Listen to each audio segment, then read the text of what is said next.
University of Florida Gators, who have won the school's third National Football Championship.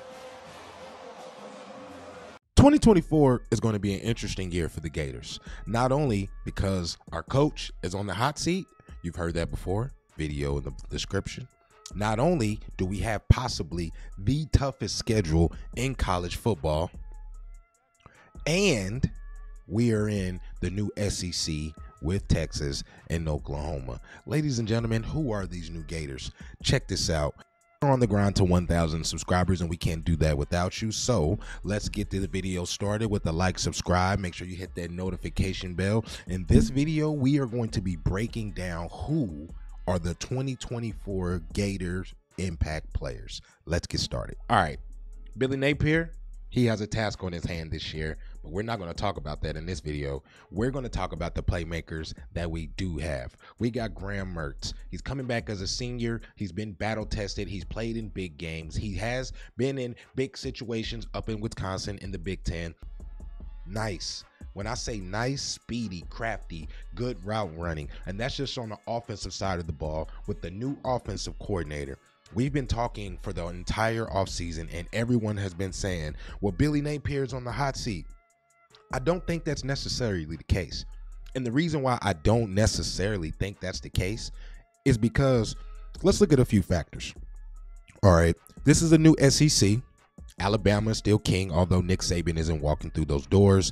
Georgia's still Georgia, with Kirby Smart losing one game in about 2.5 years. So with that being said, the landscape is already stacked. So why is this man's job on the line with the crazy record? And he's brought in DJ Langway. I think if Billy has the ability to develop this talent, curate, and bring in a couple more good roster recruiting classes, Florida can be back in the competing spot and component and spotlight that most of us in the national media are used to seeing them in. So then we got Marshall on the defensive side of the ball with the new defensive coordinator. Running the 3-3-5 is going to be very interesting in this new SEC. So now let's talk about the defensive side of the ball, because Florida definitely had some growing pains last year. We're replacing our D coordinator with Ron Roberts from Auburn. Sophomore lineman Kelly Collins, TJ Searcy will have major roles. Jordan Castile with a team high 60 sacks is here to make his presence felt.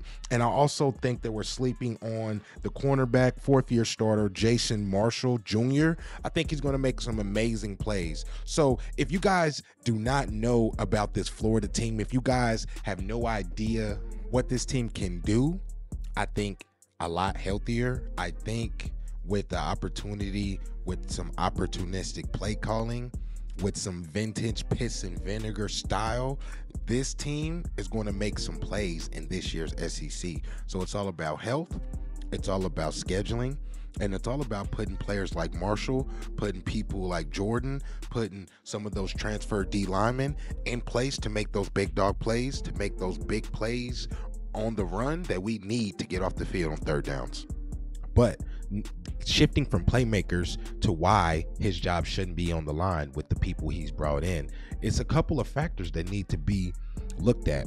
This new SEC, you could potentially play Florida, Georgia, Auburn, Alabama, Vanderbilt, not an easy game, Kentucky, Missouri, LSU, Texas, and Oklahoma, Texas A&M as well.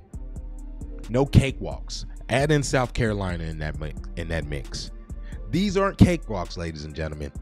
This is real life, close as you can get to the JV squad of the NFL every Saturday. And this year, these Saturdays in 2024, the Gators, they're going to be tested like never before. Every conversation I've had with anybody dealing with college football have said, woo, y'all Gators, you guys will be tested this year. Justifiably so. But I definitely believe that Billy Napier needs another year or two to curate this roster the way he wants to. I don't know what Dan Mullen did, us Gator fans, and maybe we need to have an ESPN 30 for 30 ask the question. He was on the cusp of rebuilding and bringing us back to the urban era of winning, of tradition, of pride, and something happened. We don't know what. It wasn't talked about. They mutually decided to part ways. It wasn't even really publicized that he was fired. He just said he was not returning to Florida. Now, those COVID years and all the sports were weird, so we kind of just brushed them to side. Even the Lakers ring, that's for a whole nother conversation. But this is what I want to get at. Billy needs time. This roster is starting to get better. It's starting to get healthier. They are much faster. We are starting to build a culture and an ecosystem. Now, Gator fans, I got to ask you in the chat. I got to ask you in the comments. Did Billy Napier put enough playmakers on the field in 2024 to close out what any conversation could be about him potentially being on the hot seat? I've had several conversations with several people. I personally think Ryan Day's seat is much hotter for obvious reasons. You have the NFL collection next to Alabama up there in Columbus, and you can't seem to win a national title or beat Michigan. You know what I'm saying? So let's let Billy cook. Let's let this roster come together. Let's build us a new Gator culture. Till next time, this has been another edition of Gator Talk. I am Dominating Impulse. We out.